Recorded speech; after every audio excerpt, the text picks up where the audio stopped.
Welcome back to Reason Rises. This is episode 2 of Draining the Zone. So, episode 1 kind of got screwed by the fact that the first day that I was going to um, do this little enterprise, Trump decided that we were going to depose the leader of Venezuela, which I wasn't expecting. So, that was a bummer. But today we're not going to talk about that very much. It might come up, but the whole point of this is to get to the stuff that kind of fell through the cracks, what have you. By the way, yes, I do still have my Christmas tree up. The lights are off, but still up. I have a 10-year-old daughter and a 14-year-old daughter, and one was in Utah for a few days, and the other one was at her mom's. And then when she came back, she went to a sleepover, and so we haven't gotten to take it down as a family yet. But suffice to say, we're not usually this lazy. We'll get it down. Um, but as I explained during the explainer for what this series was going to be, I have kind of a cadre of submitters of faithful acolytes who send me lots of articles every single day. Most of them, in general, I've already read. I use Smart News. I'm looking at it all day long. I'm keeping track of all the top headlines. I'm keeping track of the political headlines, the U.S., the world headlines, all that stuff. So I'm usually pretty up on almost everything that gets sent to me. But most people don't have that kind of time. I mean, I'm literally looking at the news all day long, every day in between whatever it is that I'm doing.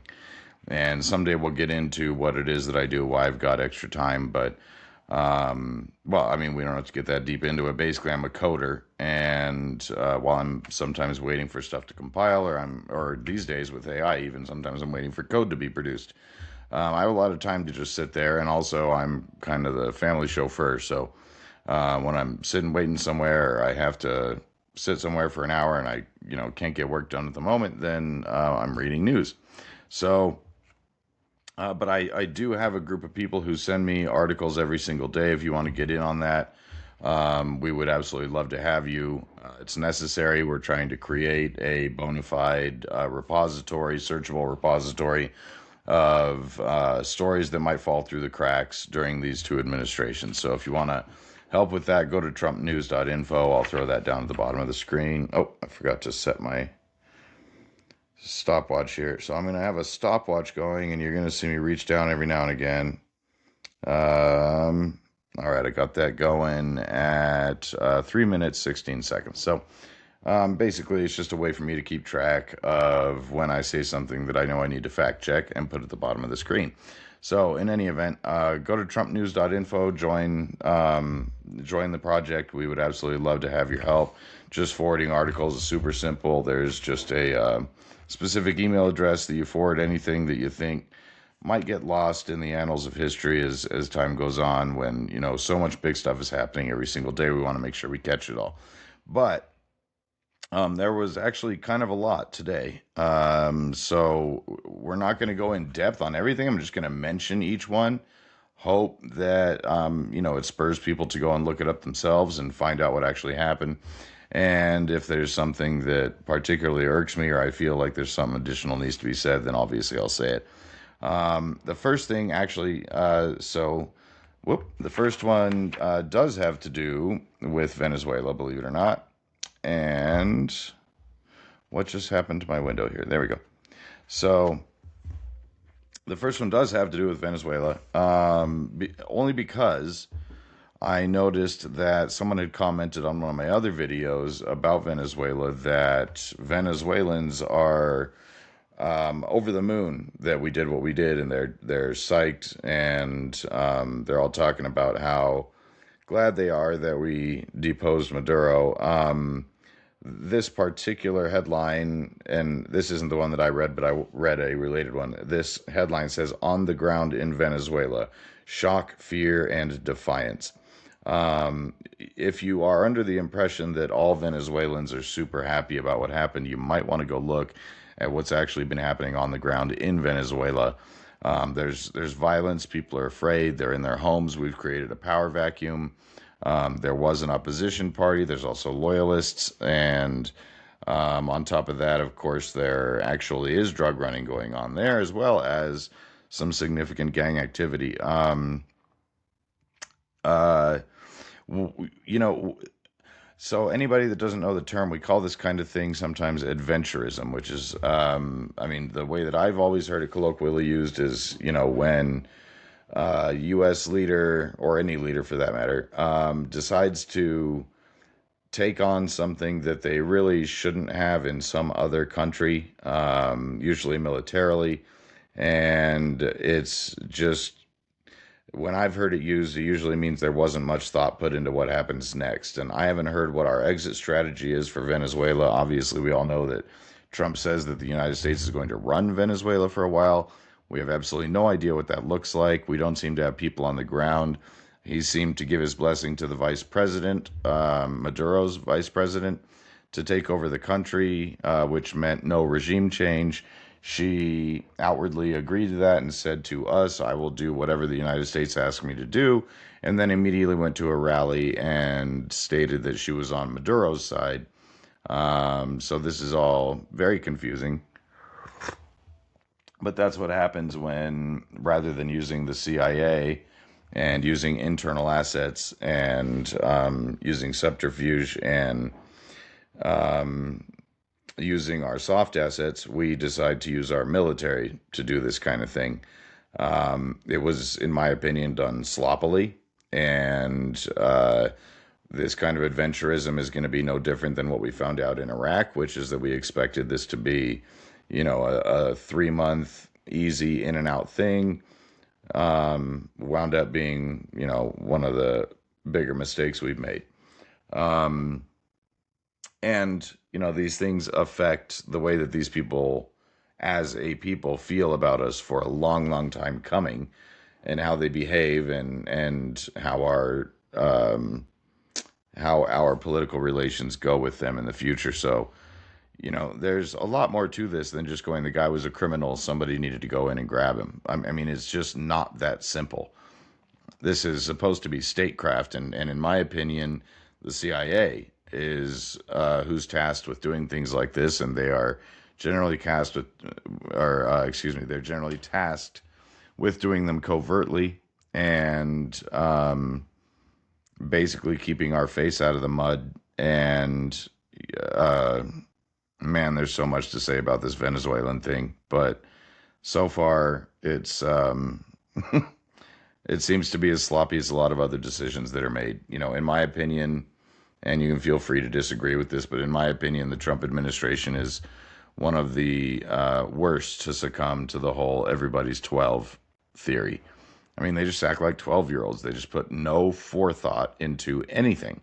They don't consider what the run-on ramifications are of making any individual decision. So, whatever. Well, Venezuela is not what we're here to talk about. So, I apologize for having digressed. Let's see. So the next one just gave the game away. Top Democrat says MAGA lawmaker accidentally exposed Trump's plan. That one, I forget who the Democratic lawmaker was, but he was saying that a Republican lawmaker, and I should definitely know which one that was, but this is a lot of stories in front of me. A Republican lawmaker today basically said, I'm here to do whatever the president says needs done. That is the opposite of the purpose of the legislative branch. There's a reason that we have three branches of government. There's a reason that they call it checks and balances. And one arm doing whatever another arm says it wants done is just, it's un-American. Is what it is. It's un-American. It's not our system of government. It's not the way that it was meant to be run. It's pathetic, and you guys will learn that I have a lot to say about that kind of stuff. But that's all I got on that one for right now. Trump's admitting it, quote unquote. Resurfaced video reveals president's pre-election Venezuela goal. That was from Raw Story. That one was just about how basically he said this was about oil from the beginning.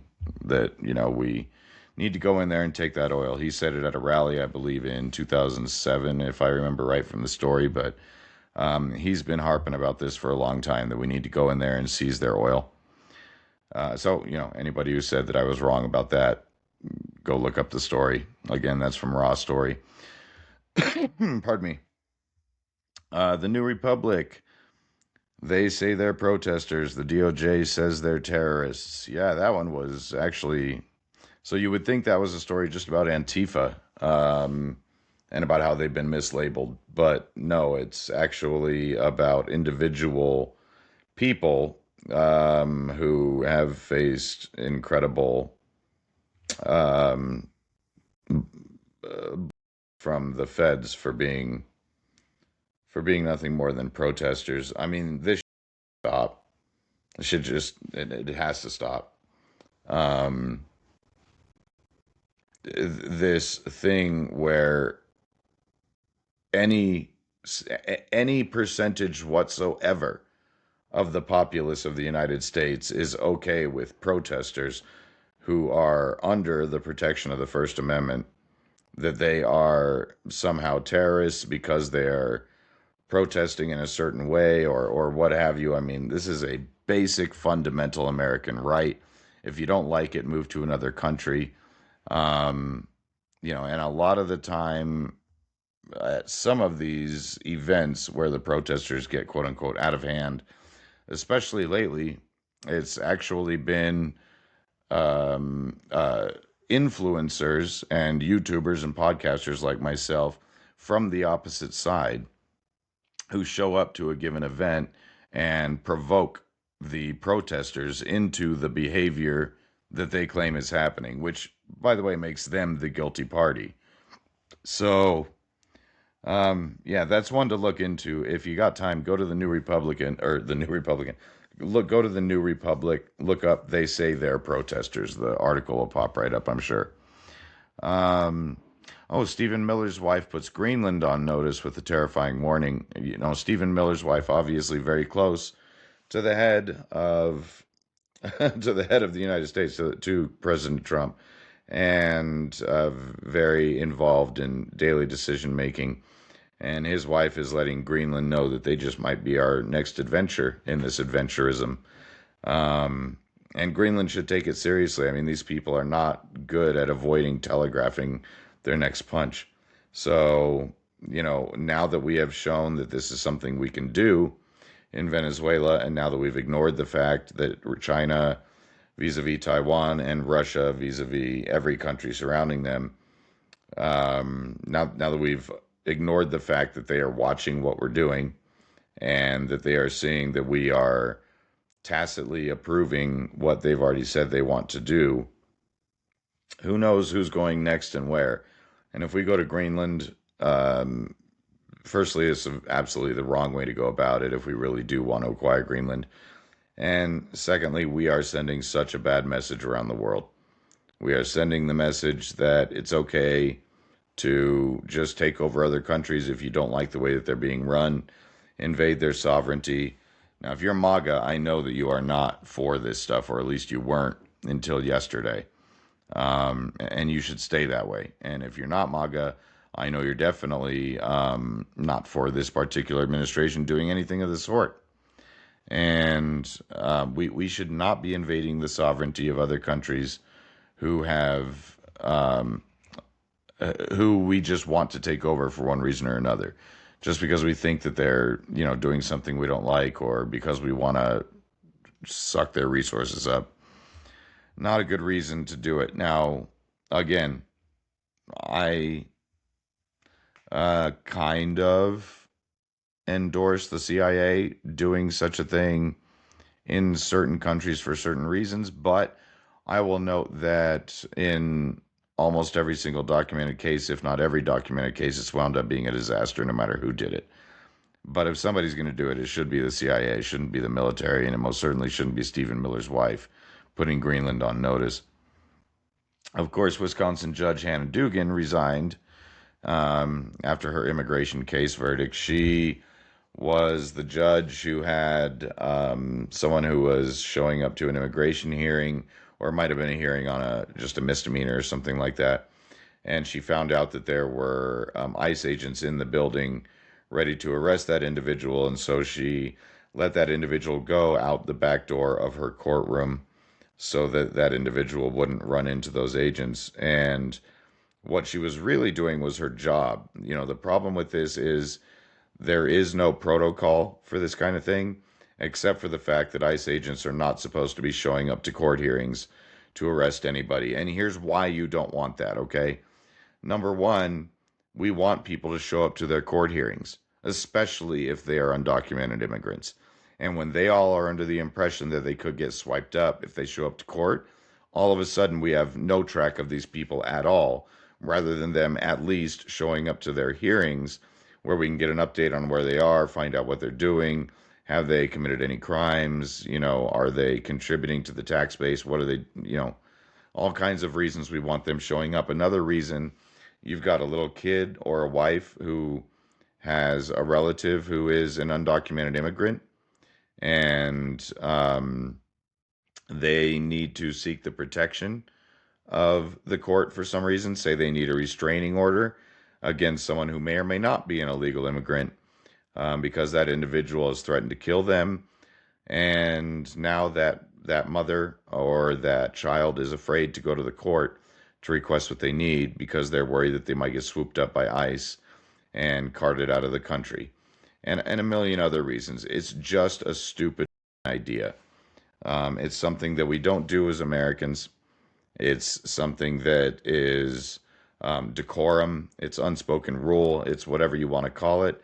In some specific cities and townships, it's actually codified that you can't do that kind of thing. Not that they can stop the feds so much, but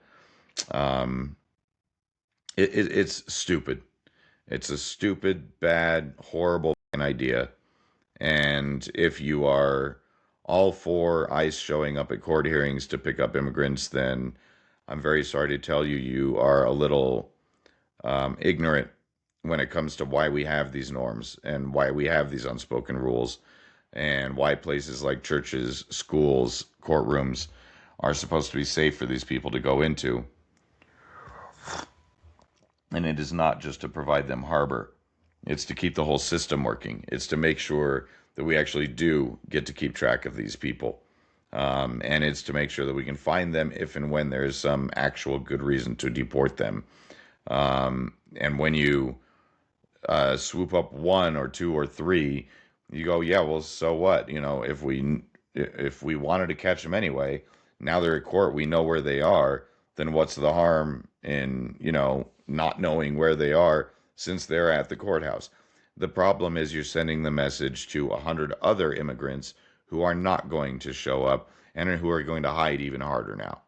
So the logic just isn't there. I just want to get that out. Pardon me. Yeah, next up, Trump openly thirsts over next targets and global domination. We knew about that. Let's go to some from my friend and see what she sent today. So, Canada-U.S. Health Institutions Information. That's from The Guardian. I mean, it's got to be more of the same, right? So that one I did not catch today. Somebody go look that up, find out what's important about Canada and U.S. health institutions today. Oh, no. So, Reuters says, I'm marking my cusses. I'm not trying to cuss. I need to block those out. Reuters, Democratic lawmakers say they were misled on Venezuela. Yeah, no. They're also going to be having hearings to see what they can do to stem what we are going to do in Venezuela. The issue is a little late, guys. We already, took out Nicolas Maduro, and that's already going to have the effects it's going to have. So it's a little late.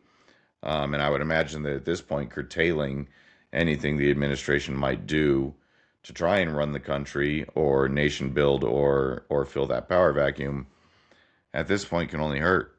So it's a very confusing time. Of course, as I mentioned the other day, the key Epstein deadline arrived as attention turned to Venezuela. Yep. I mean, is the Epstein story ever going to go away? I don't need to say anything about that, but I mentioned yesterday that this Venezuela thing was a distraction from that. Um,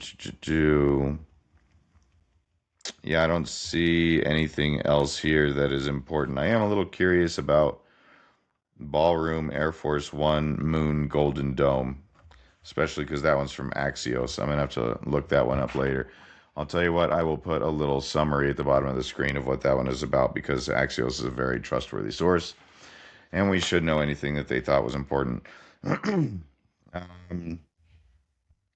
only a couple of more here.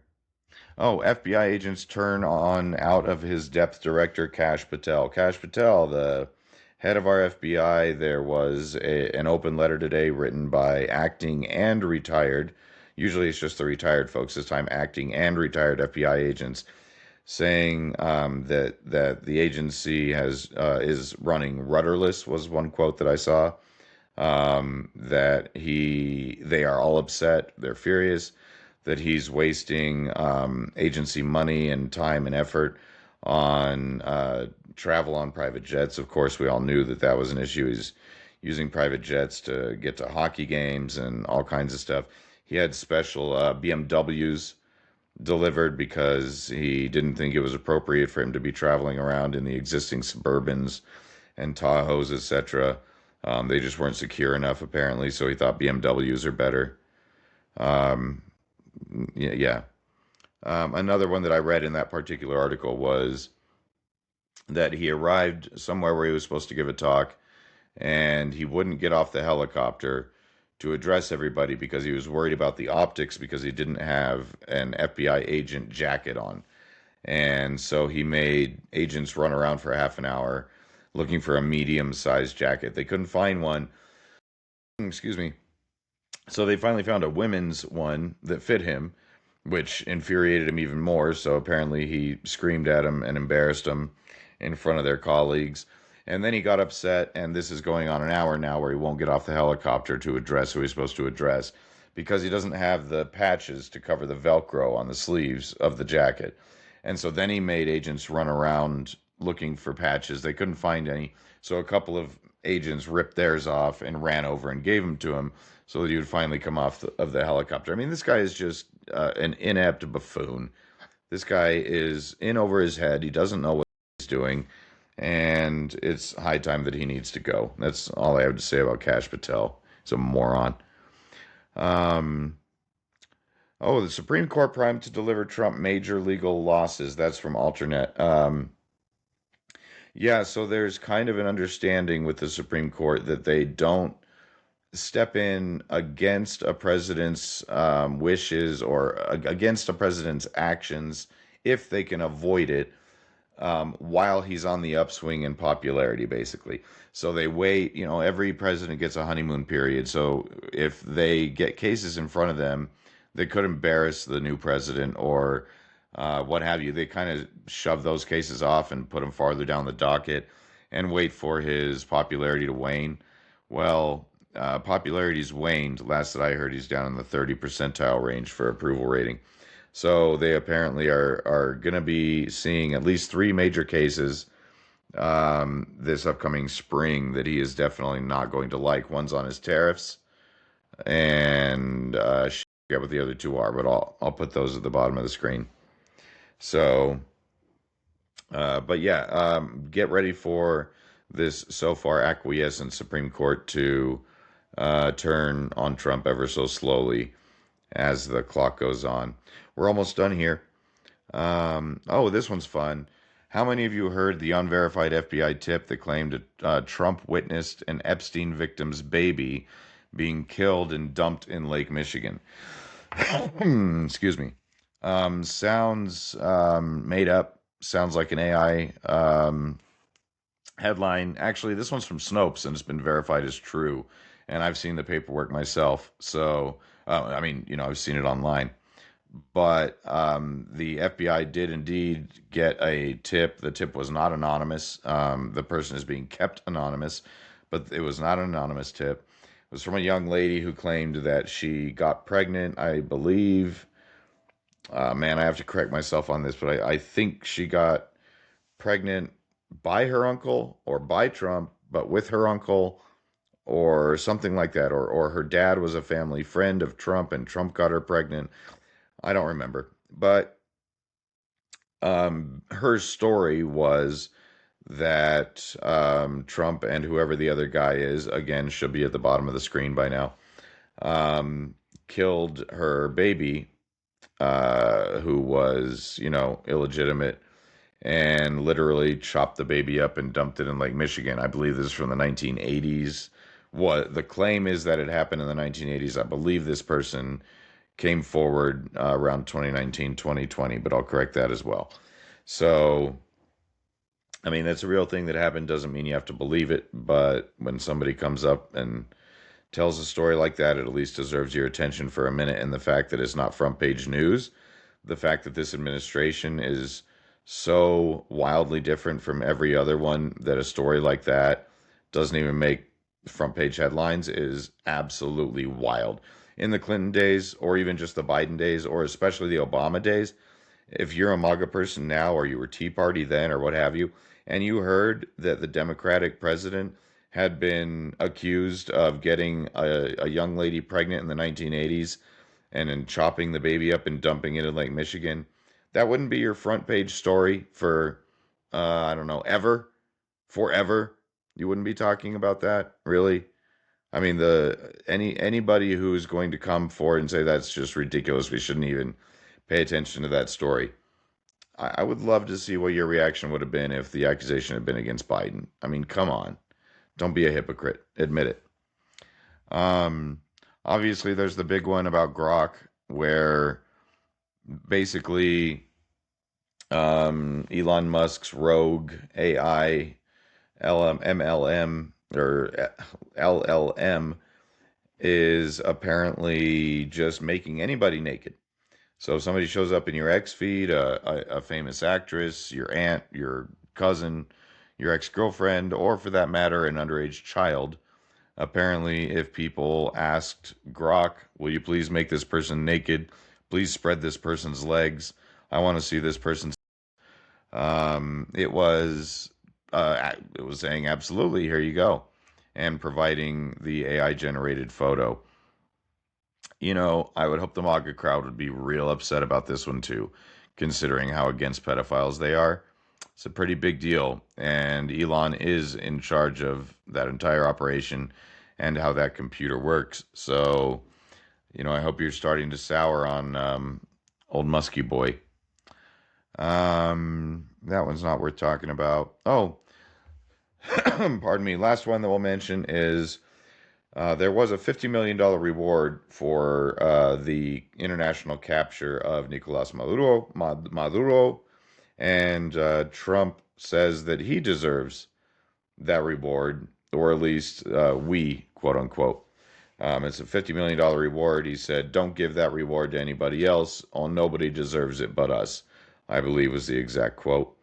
And I would say that the insiders who gave information to our intelligence agencies and our law enforcement agencies so that we could successfully pull off this operation, I don't know, maybe they deserve a little chunk of that, I would think. But no, obviously, Trump's not the kind of guy to actually fulfill a promise or actually pay somebody he said he would pay. And that's just a fact. So, go to anything you want and just look up how many contractors have been stiffed by Trump, how many American cities for his rallies.